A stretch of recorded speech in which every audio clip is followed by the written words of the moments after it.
Steph Strickland, your host for the Sun and Fun Home Edition Performer Profiles. And man, do we have such an interesting segment today. I cannot wait to do a deep dive into this. But in the meantime, for those of you who are just joining us on the live stream, please feel free to share it or create a watch party. We definitely love having the opportunity to bring as many people into the conversation as possible. Also, if you want to win some freebies, all you have to do is let us know where you're watching from in the comments. It is that simple. So, and we'll either give you a t-shirt, a really cool Sun and Fun t-shirt that you can actually wear to Sun and Fun 2021, and the prize patrol will be out on the grounds and they'll immediately upgrade you or give you some even more freebies as a result. By the way, you can also purchase that on the Sun and Fun website. And again, that still qualifies you for being picked up in a good way by the prize patrol, or we'll give you 4 tickets to Sun and Fun 2021. 4 tickets. So it's pretty awesome. I want to congratulate last week's winners for the t-shirt, Joey Dodson from Sneeds, Florida. Congratulations to you. And the 4 tickets went to Bryant Pillay from Miami-Dade. So we'll be in touch, and congratulations on winning. Now, I want you to take a peek at something Live Air Show TV, who has helped us produce these broadcasts, put together for us as a little teaser for what's coming up here on Saturday for the big event. Check this out.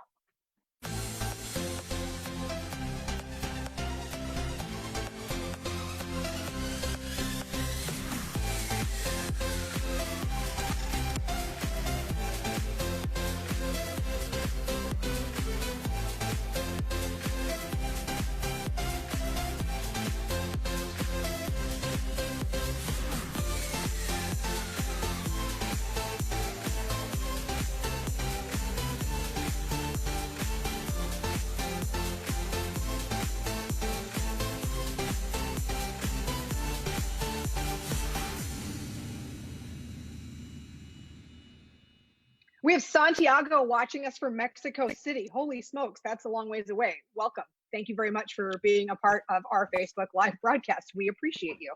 Let's have Greg Gibson pop in the conversation now. Greg, we're in the home stretch, so what can people look forward to come the big event on Saturday? Steph, we have been so looking forward to this ever since the COVID-19 pandemic was responsible for taking our Aerospace Expo away from us a month ago, about 6 weeks ago now. God, gosh, it's been a while. So this weekend, we are so excited to bring an online air show live benefit to Facebook Live and all of our viewers out there. You're going to be able to see demonstrations from the Thunderbirds. You're going to see some things from the Blue Angels. We've got a whole lineup, a whole litany of things supported by our great friends at Lakeland Linder International Airport. Some of the construction's gone on there. We've got some great onboard images, things from onboard images, Mark McGinn and Angela. Those folks have been so good to us over the years, and all the fantastic work that Live Air Show TV has done is going to come together in a way you've never seen before. So I hope people will get online and certainly donate. They can register now if they join, if they jump on right now and are able to register to bid in the silent auction. That qualifies as their free registration to win the free stuff coming up this weekend. So they can check it out at flysnf.org. Don't have to buy anything, just get registered so we can give you stuff. Awesome. Thank you, Greg. We've got Marco checking in from Brazil. This reads like a who's who across the planet. You have to love it. All right. I learned so much in doing research for this particular segment, and I am just as blown away by what I learned as I thought I would be. So we're going to get into a deep dive on what NOAA does, particularly with its Hurricane Hunter program, but also so many other facets. So I'd like to bring into the conversation right now Lieutenant Commander Robert Mitchell. He has, what, my friend, 1,000 hours in the P3? About 1,000 hours, yep. I mean, that's a lot. He is a designated hurricane aircraft commander. And how many hurricanes have you passed through at this point? What's your tally?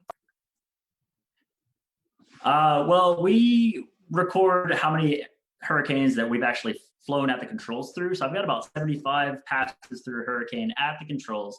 And throughout my qualification time, I've been through about double that. So around 130 hurricane passes to my record. I can't wait, when you and I were chatting earlier to talk about some of the in the weeds stuff that you have to manage as both the PIC, the pilot in command, as well as your whole team to make that work. And then of course, we'll also talk about some of the other amazing flying and the good work that NOAA is currently doing. But I do want to talk briefly about the relationship between NOAA and Lakeland Linder and Sun and Fun. So your aircraft operations center is headquartered there, correct? We are now. We moved out to Lakeland, about 4 years ago, probably, from the MacDill Air Force Base after they made some changes. And, Lakeland as a community and as an airport welcomed us with open arms. And honestly, we can't be any happier. Well, we're thrilled for it. I was telling everyone earlier, one of the most intense lightning storms of my entire life as a West Coast girl. Actually, I weathered the storm, so to speak, in your hangar out there. So I am forever personally grateful to NOAA, because I've never seen anything like that in my life. How in the world do you get involved in flying airplanes into hurricanes? How did this come about? Well, for me, some would call it luck, some would call it craziness, but honestly, knowing is half the battle. So I grew up in Arizona, always loved the weather. I loved watching the thunderstorms build up around the valley in Phoenix, and was always curious about how that actually happened. What made those thunderstorms form, and why there? In August, we get the monsoon rains that'll come down, and you just see those massive thunderstorms, and it's just a sight to be seen. So that, coupled with my love for aviation and flying, led me to try to find a way to combine those two things. So the good advice of my mother, who said that you always have to have a backup plan, I went and pursued 2 degrees from the University of North Dakota, one being your commercial aviation style degree, and another one was a meteorology degree. And by combining those two kind of backgrounds, I was looking to find a way to use them both at the same time. And a professor at college pointed me towards the NOAA Corps as an option to be able to pursue those dual interests. And I haven't looked back since. It's been a great career. Okay, so then let's talk about mom for a minute, because I was thinking to myself, if my daughter came to me and she said, because she wants to be a pilot herself, and she said, Mom, I think I want to be a hurricane hunter, my heart would drop. How did your family, how did they handle that news? Well, I hope they're not watching right now, but when my dad dropped me off for college, he gave me the advice that sometimes mom doesn't have to know everything that happens. Don't lie to her, but she doesn't have to know all the details. And so obviously they know that I'm a fairly cautious person by nature, and I have the background in the training and the organization. NOAA has been doing this for well over 40 years and has never had any major incidences in the hurricane. And that, coupled with all the experience that they put you through before you're in a position to fly a plane into a hurricane, really builds up that breadth of knowledge that you need to safely operate in the storms. One of the things folks are seeing on the screen right now is, how would you describe this? The stadium effect. What is it that people are looking at? Yeah, so in strong Category 4 and Category 5 storms, there's so much energy going up through the eye wall that as that energy in the air gets towards the tropopause and the stratosphere, it actually spreads out and sinks down in the middle of the storm. So that sinking air is very stable, and it washes out all the clouds and causes that stadium effect. So you can actually see the clouds rolling up around the eye wall as you get into the center of that storm, and it's oftentimes just a clear blue sky. And that's a very unique picture that you only get in those Category 4 and Category 5 storms. So we call it the Category 5 Club. It's kind of a dubious distinction of pilots and meteorologists and operators that get to actually experience that in real life. And it takes some people an entire career to actually get to see inside a Category 5 storm and what we do. So even amongst the hurricane hunters, that's a very special sight. It reminds me a little bit of a cotton candy dispenser, where you just sort of see that wall of cloud on the outside, and there you are just coming through the middle of this. Can you take me back to the very first time? All your training, I think you told me it took 2.5 years, specifically on the Orion platform, the P3 platform that you guys fly. That was 2.5 years of training on that. Take me back to the day you flew into your first hurricane.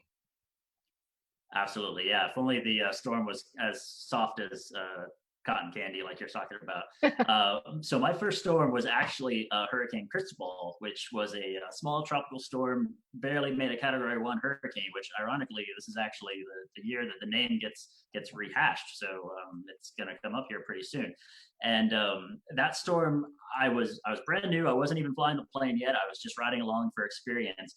And it was a unique storm in that you're going in, it's midday, it's bright and sunny outside, and as you get further and further into the storm, it gets darker and darker and darker.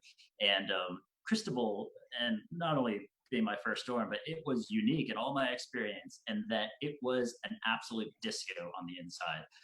Hurricanes are not known for being prolific lightning creators because of the dynamics that are involved in making the storm. But this one, because of what was going on, was just an absolute disco. Lightning flashes going all over the place. And here I am sitting in the flight station watching the pilots do their work and listening to the flight directors, the onboard meteorologists kind of talk their way through. And in my head, I'm thinking, this is absolutely everything that they tell us not to do in aviation training. And yet here they are. And honestly, it was the calm tone of the flight directors, the professionalism of everybody on the plane that just made me know that, hey, this was a safe thing to do, and that we're going to do it, and it's worth the data, and the mission itself is worth going into that storm. We have our friends at Flying Magazine joining us in the chat, letting us know that they actually have a feature story coming up in June-July issue about the hurricane hunters. And now I'm kind of hooked on this whole idea as I've had a chance to learn more about it. And we'll talk about some of that flight management where you're talking about like all the training that you would normally get goes out the window, and it's a very different style of flying. But I also want to talk about, you don't just fly head first into the worst part of the storm. Help me understand. It's sort of the pothole analogy, correct? Of how you guys choose your path in and out of these storms. We do, yeah. Just like as you're driving down the road, you can kind of bob and weave within your lane to pick the smoothest path through. That's exactly what we do. So our goal when we go out into a storm, and generally, is to collect all four quadrants of the storm, collect data, kind of making a radial pass. We call it a figure 4 pattern going into the storm, just a big X through the storm. And so the way we do it, you can imagine typically you would think we'd start out on, say, the southwestern side, go perpendicular on like a 0, 4, 5 heading through the eye of the storm, ending up on the northeast side. And then we follow the winds of that storm back around to the northwest side, and then back out to the southeast side.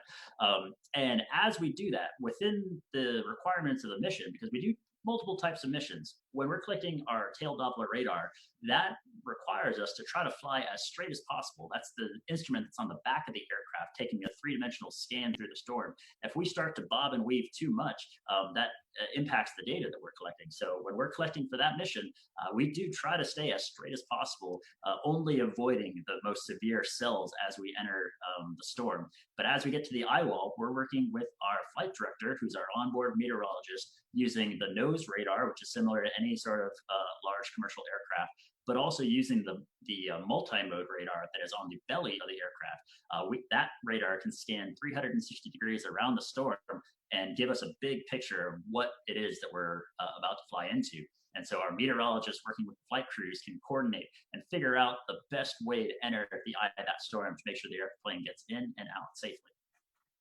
How smooth is it in the middle? I mean, is it like you pop out and it's calm, a light chop like you might experience in a commercial aircraft? What happens when you're in the middle of the eye of the storm? It depends. So those Category 4 and Category 5 storms, like I talked about before, are oftentimes very, very smooth.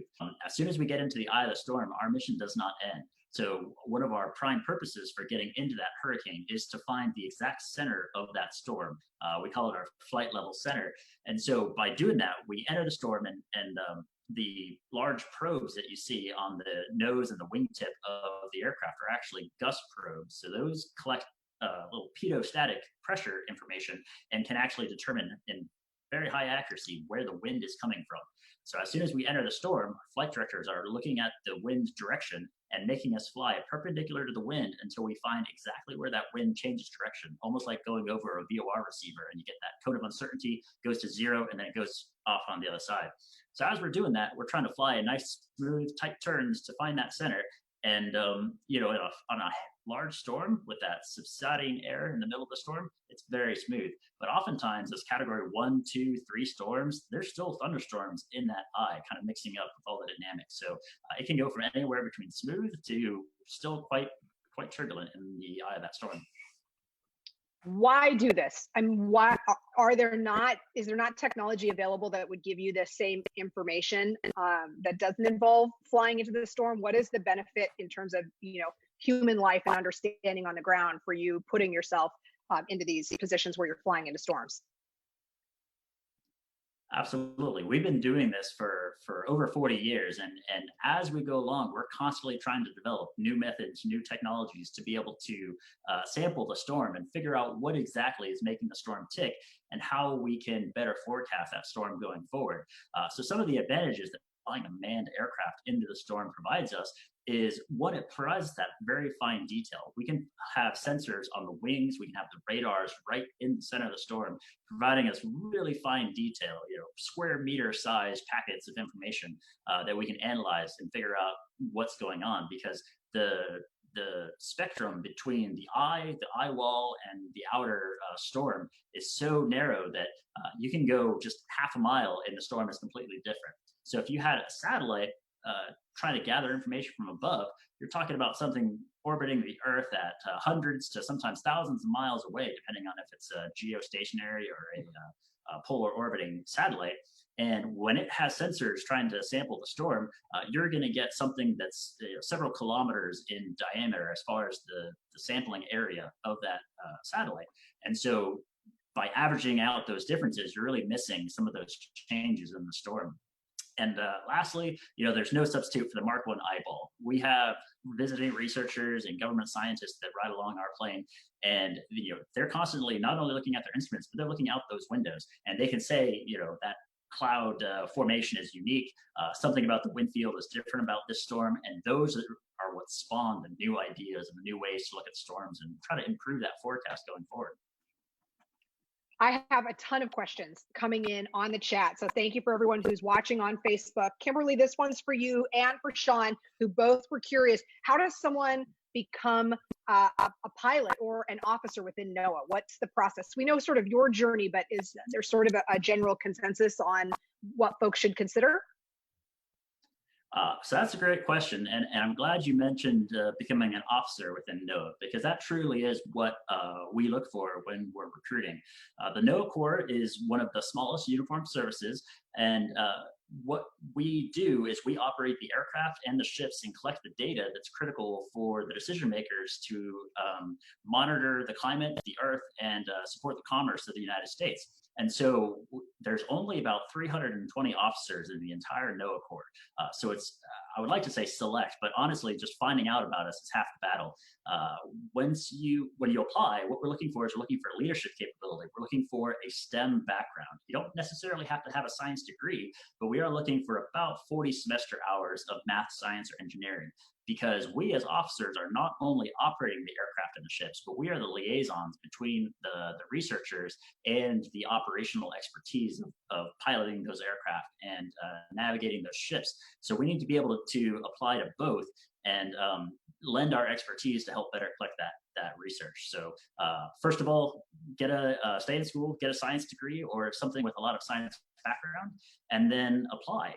As you apply, the standard path is that you're going to go to OCS, which is Officer Candidate School, and we actually combine ours with the United States Coast Guard.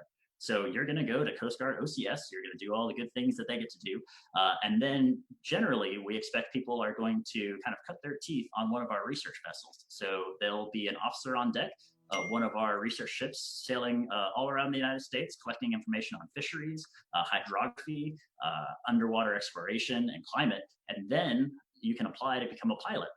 And from that, we'll actually train you up from 0 to hero, no experience required, although it is helpful for the application process. And we'll send you through, get you all your commercial flight ratings, and start you off on one of our light aircraft to gain that experience that you need to collect the data that we collect. Well, and you could see as you were sort of describing all the different things that NOAA does, some of those images were coming through on the broadcast there.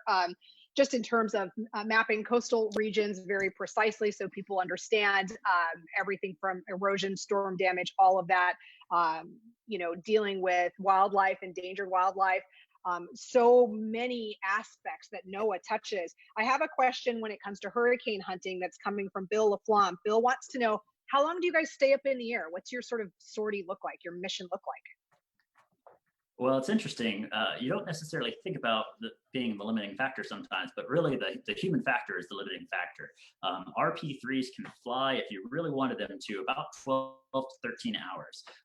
But because we typically are trying to maintain the same 12-hour cycle for the forecast models, we have to fly the same time every day. So what that means is by the time we get to the aircraft, do about a 2-hour pre-flight, we can typically fly between 8 and 9 hours long before we have to get home, get crew rested, and go back and do it again. So generally speaking, 8 to 9 hours is what we spend flying for the storms. But if there's a transit or another research priority, we can fly for longer. John Edwards is wondering specifically about engines and how they perform. And I want to go to a Facebook video that we pulled off your Facebook page that actually shows what happens in the cockpit and the sort of flight management that has to happen to keep you at the below the proper maneuvering speed when you're dealing with this incredible amount of turbulence. And the video itself, if we could take a look at it, is amazing, because you're the pilot in command, you have a flight engineer on the throttle, and then you've also got your first officer, and then who is in the back there? Tell me what I'm looking at. Explain this for me. So I am the pilot flying. I'm actually not the one in command of this flight. Commander Scott Price was sitting over in the right seat. We can kind of swap seats as we go along. Generally, we carry 3 pilots on board, so we can kind of take a break as needed. But the guy in the middle there is arguably the most important person on the aircraft. So he's our flight engineer. And all you old timers out there will remember flight engineers. We still have them and we still love them because he's there maintaining all of our engine systems, looking at all the oil pressures, the engine shaft horsepowers, everything going on. And what he's doing is he's staring very intently at our standby attitude indicator, which has an airspeed indication on it. So like was mentioned, our goal when we're flying through the eye of the storm or through the eye wall is to maintain our maneuvering speed. So we target 210 knots, which allows us to go through that turbulence and, as always, stall the plane before we break the plane. So he's looking at that airspeed indicator, making adjustments. Now you'll see he's going from full power down to idle power and back again very, very rapidly. We sometimes call it sawing logs because there he is just going back and forth. And Paul is famous. When he gets 2 hands on those power levers, you know it's getting serious. So you always know to watch out when there's 2 hands going. But so as we're going into the storms, those engines are critical to maintaining that safe airspeed. A lot of people ask us why we still maintain turboprops, which some people have a bias against. They say they're old engines or something. But those turboprops are critical to how we fly those storms.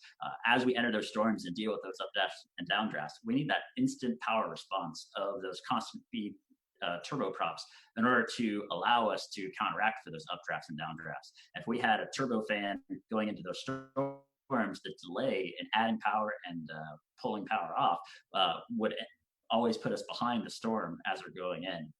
So that's what's critical about the engines going in. And again, because of the turboprop design, we get buckets and buckets of water going into those engines, and they take a licking and keep on ticking.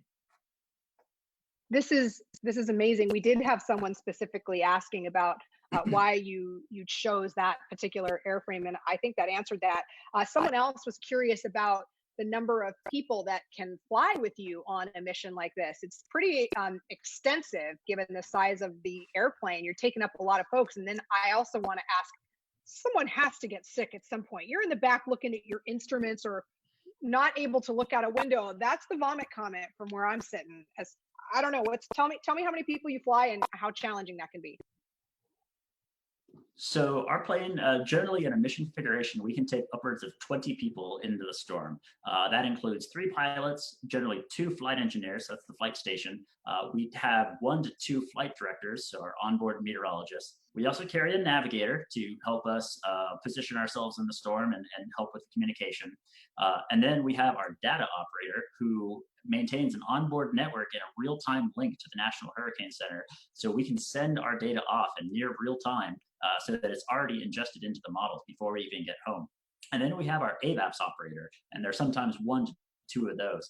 And what those guys are responsible for is those drop sons. You may have seen the instruments that we drop into the storm. So they're working at a computer console with a radio link to all those drop sons that we drop out into the storm, as well as any buoys that we drop into the ocean to help collect and expand the amount of data that we can collect. So those are the required flight crew. And then we oftentimes have between 3 and 5 visiting researchers from our partners at the National Hurricane Center or different research organizations throughout the United States. And then we do have some slots for media, although I will tell you, to answer the second part of your question, we have a lot of first-time guests that like to come onto the plane, but not a whole lot of second-time riders. So talking about getting sick on the aircraft, it does kind of become a Darwinian evolution. By the time you get to the point where you're operating the aircraft in either a pilot or a navigator seat, you've generally gone through enough flying that people without the stomach of steel kind of weed themselves out. Well, I volunteer as a tribute. I think. Let me hang on. I may have spoken too soon. Travis wants to know in the chat. So if you're flying for 8 or 9 hours, how mentally fatigued are you and physically fatigued are you given the sort of flying that you're doing? Oh, incredibly. I mean, there's been times driving home from work that, you almost have to pull over because you get the adrenaline of actually flying through the storm. And once that kind of begins to taper off on the transit home or, on the drive home, things can get a little bit more dangerous. But on the plane, like I mentioned before, we carry generally 3 pilots, 2 flight engineers. So all those critical functions of the aircraft, navigating the plane safely in and out of the storm, have some backups. So we generally do an hour-and-a-half rotation, allow people to sit in the seat for three hours and then get about an hour-and-a-half break. Although you can imagine it's not exactly restful when you're going through an eye wall in the back of the plane, trying to eat your lunch on your break hour. But it can be taxing. And in fact, a lot of people don't realize that we are actually hand flying the plane as we go through the eye wall. We have the autopilot on in kind of like backup mode, similar to how like an Airbus flies, but you are manipulating the controls to keep that aircraft level through the storm. So when it's this extremely strong storm like Hurricane Dorian the past year, it's very challenging. And at the end of the day, you are wiped out.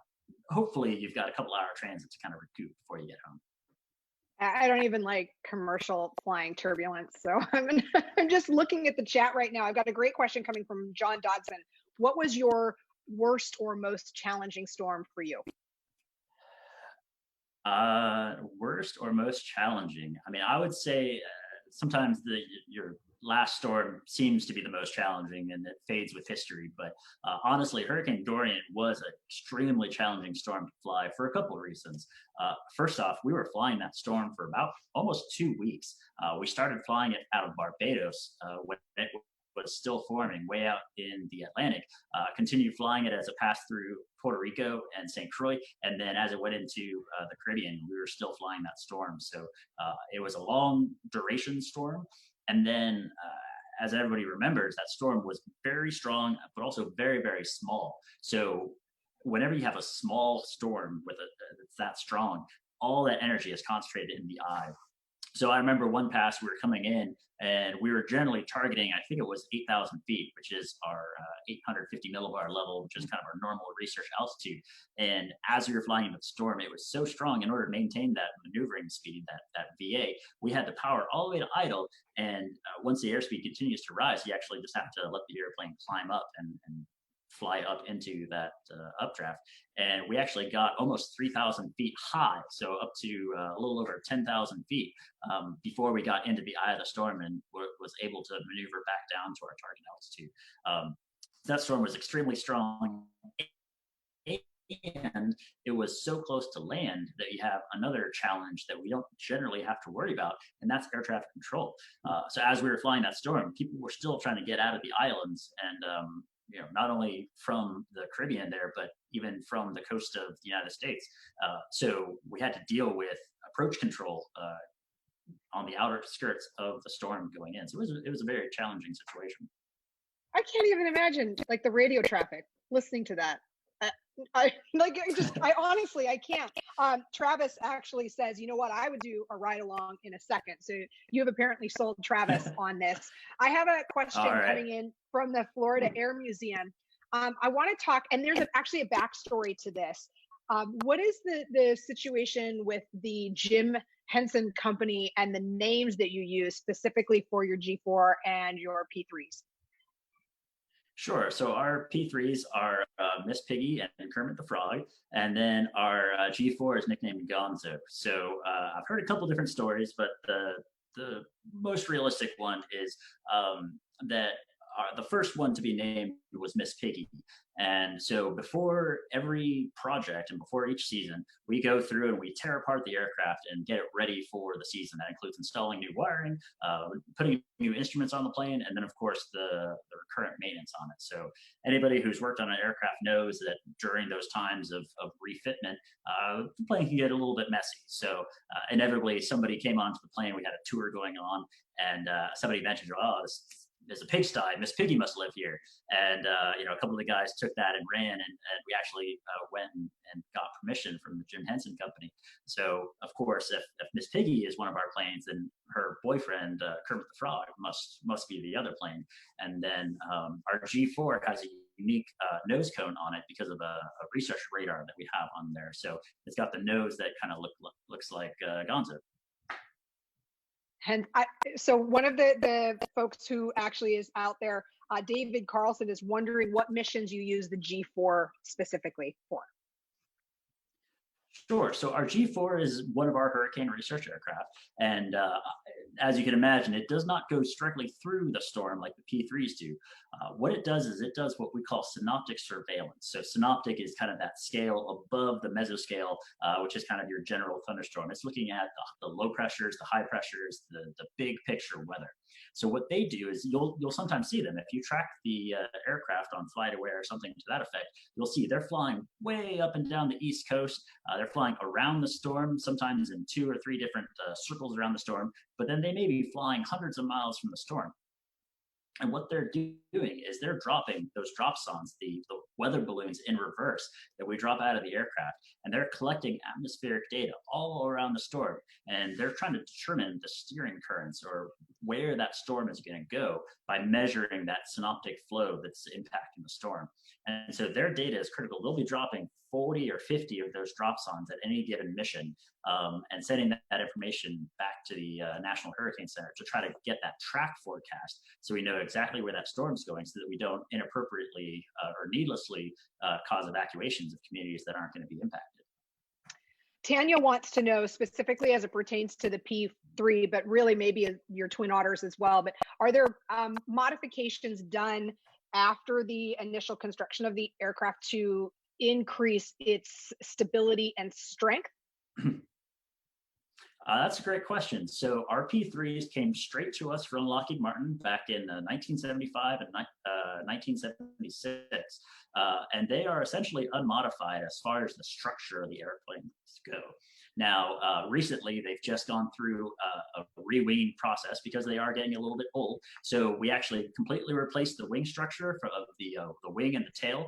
And during that modification, we were lucky enough to be able to upgrade the engine slightly. So just like you might do a small engine upgrade onto your plane, we have the Allison or the Rolls-Royce now 3.5 upgrade. So just a slightly different combustion section gives us a little bit more power, a little bit more fuel efficiency, so we can go even further into those storms. But other than that, the airframes themselves are essentially unmodified and stock aircraft. And that holds true for most of our other aircraft. Our King Air is a standard special missions mod King Air 350.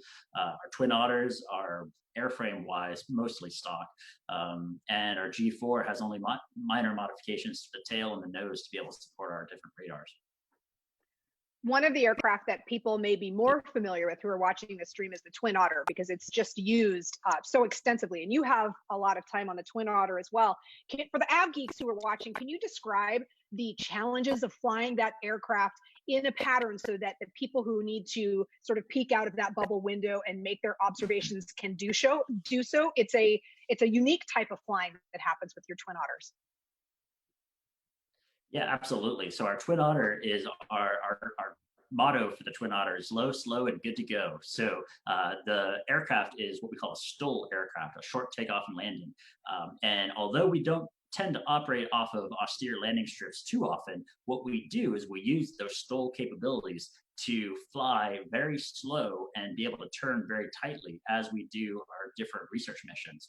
So our prime research mission that we do with that aircraft is kind of our offshore marine mammal survey, which means that we're flying along the ocean at around 1,000 feet between the coast and about 120 miles offshore. And we're looking for the marine mammals, the whales, the dolphins, the turtles, the sharks, and doing surveys as we go along.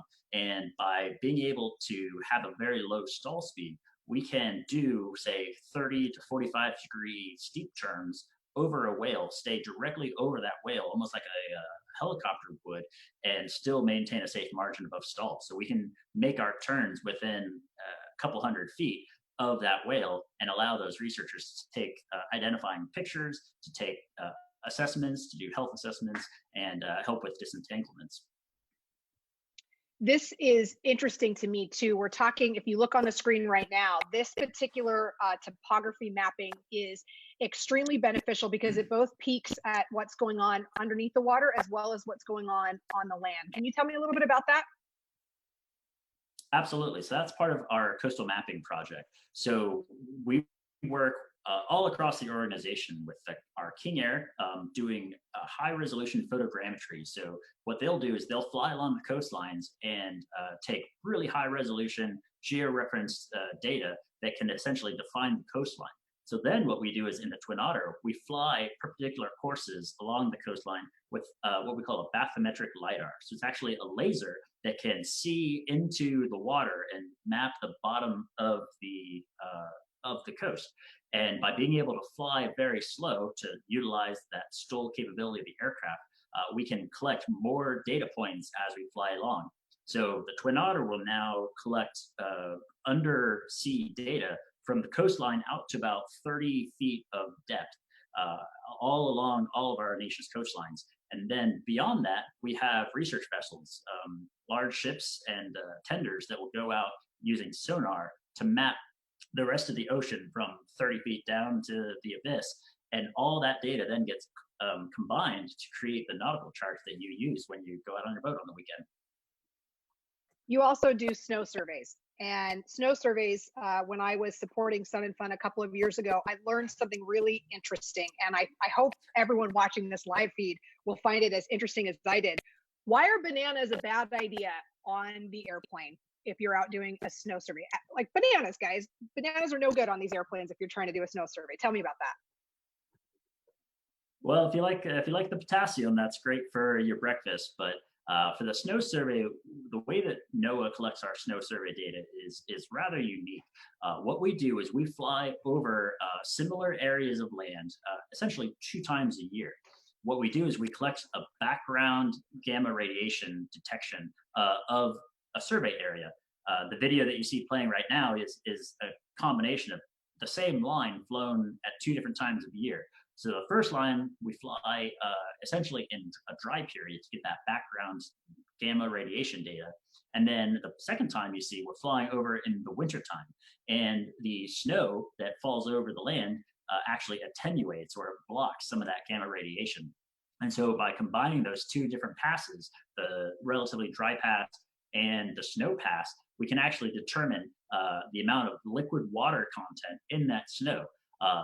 if anybody's watching from different areas of the United States, you know that the snow in, say, Montana or Wyoming is going to be very, very different than the snow in Massachusetts. Just the amount of liquid water and the heaviness that's in that snow.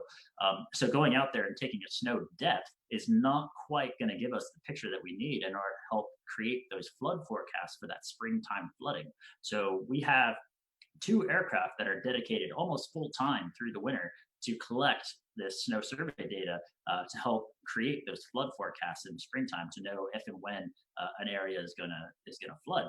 And many people don't realize that certain foods, bananas being one of them, actually have a small background amount of gamma radiation associated with them. Obviously, nothing that's dangerous to anybody, but this instrument is so sensitive that it can actually determine if you have a bundle of bananas on the plane, and even the pilot's lunch can throw off the readings for that flight.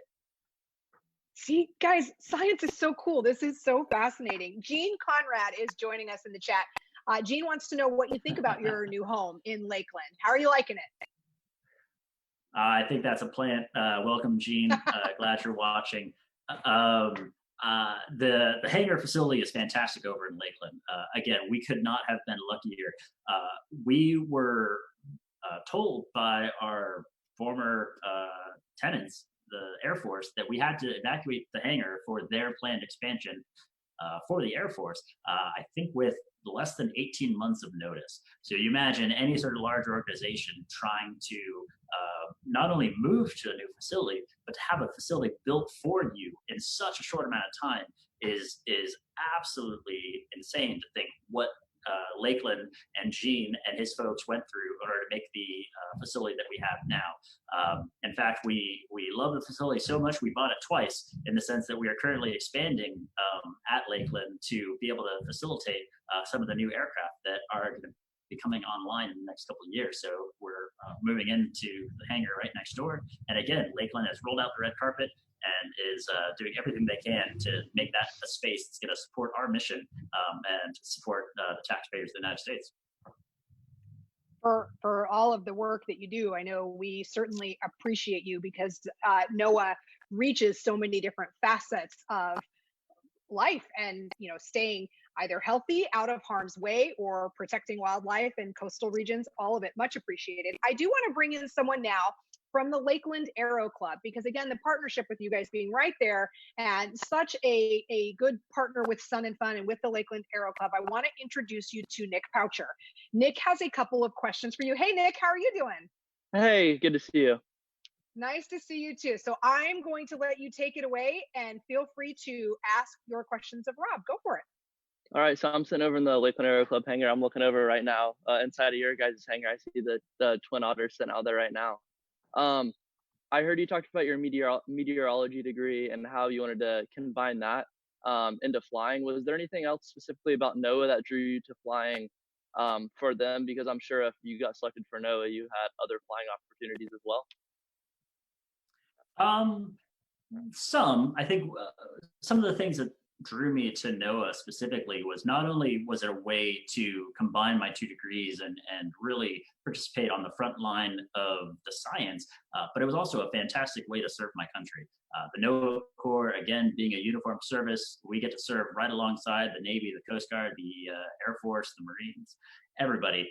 And it was a way to be able to serve my country in a way that I knew was going to benefit not only the body of science and the research that's going on in the world, but also affect my neighbors and help them get those warnings and expand their safety and be able to live a better life. So it was not only a way to serve my country, but also a way to use kind of my brain and the skills that I learned in college to do it in a way that's different than the military services. Yeah, that's pretty cool, and thank you for your service. And for like an aspiring aviator that thinks, maybe I want to fly for NOAA, obviously you guys have to have more skill sets than just being a good stick and rudder pilot, so to say.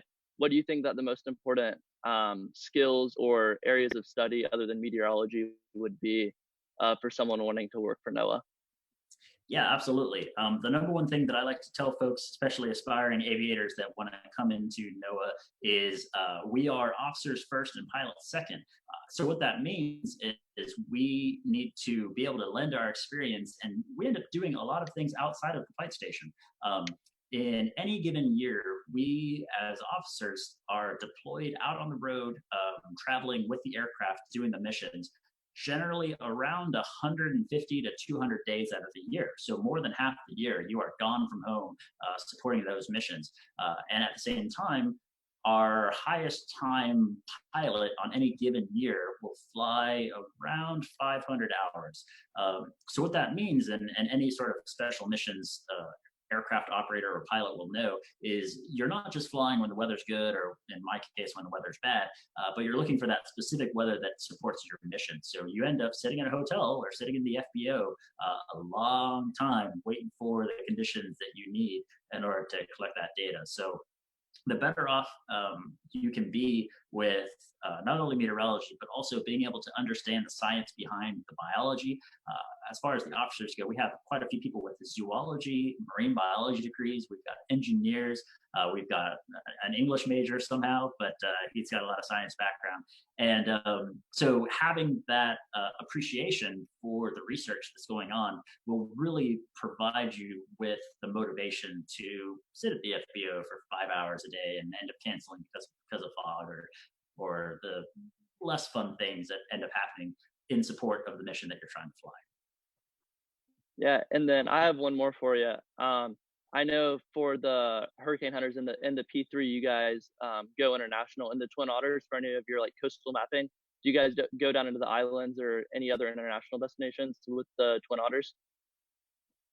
For coastal mapping specifically, we tend, our mission is to map the coast of the United States. So other than going down to Puerto Rico and St. Croix sometimes, they generally stay in the United States for that mission.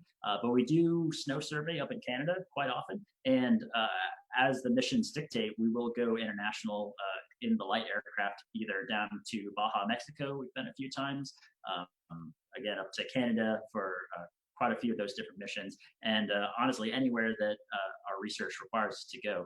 The P3s go international quite often. This past winter, I was down in Barbados for about a month, supporting a climate research mission down there, an international collaboration that was operating out of Barbados. So a little bit more on the heavy side, but those light aircraft, they travel around. Well, Nick, thank you very much. You rock. Those were great questions. And I'm going to bring Greg Gibson back into the conversation now. Greg, again, this is an opportunity for folks to go check out the website. Let's give folks the website and tell folks what kind of content they can look for there as we get ready and gear up towards our big Saturday event. I got to break away from my note taking here, Steph, because this has been so fascinating talking to Rob about what our neighbors do over there right next door. So, Rob, thank you. This has been fantastic, really enlightening. I'm gonna come over and hang out a little more, I think. But yeah, Always so welcome. yeah, absolutely, thank you. So this weekend, as we mentioned, you're going to have the chance to kind of see what you couldn't see for the 2020 Sun and Fun Aerospace Expo. We're putting it online for you.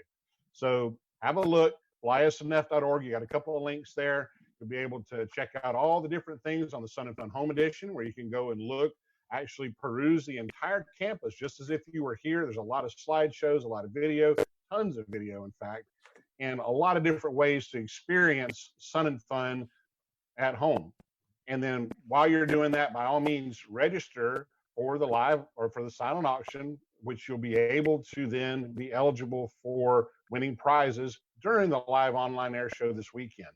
So don't miss it. Matter of fact, get on there now, beat the rush, look at it, get used to what it looks like. And you never know, this weekend, you could register and say, oh, they'll let me know if I win something. Well, if you're actually there when you win something, there could be a bonus. So not telling you that for sure. I'm watching Jeff Lee over here. Oh, God, and they just added something to the script. Crap. But okay, it's out there now. We're going to have to do it. So we sure appreciate everybody watching. And this has been a lot of fun. And heads up, we're planning on continuing forward with our performer profiles and a lot of stuff leading all the way up to Sun and Fun 2021. So be sure to hang with us. Well, as I am looking, Linda, Marcy, Jean, Bud, everyone who has hopped on the chat found this particular segment to be very informative. And that, Rob, is a big thanks to you and for coming on, board with us and for answering these questions and sharing your videos and for the work that you do. We are so appreciative. Guys, we're back on Thursday at 6 p.m. Eastern with the F-35 demo team and my friend Bayo. She is the pilot who flies that demo profile. You can get all of your F-35 questions that are, not classified answered. They've got great video coming for us, and you can learn a little bit more about Bayo as a human being, what she's interested in. But man, can that woman fly a jet? I cannot wait for you to meet her if you haven't had a chance to yet. That's again coming up Thursday at 6. Of course, you can always find more on our website, flysnf.org. With that, everyone, I'm signing off. I'll see you Thursday.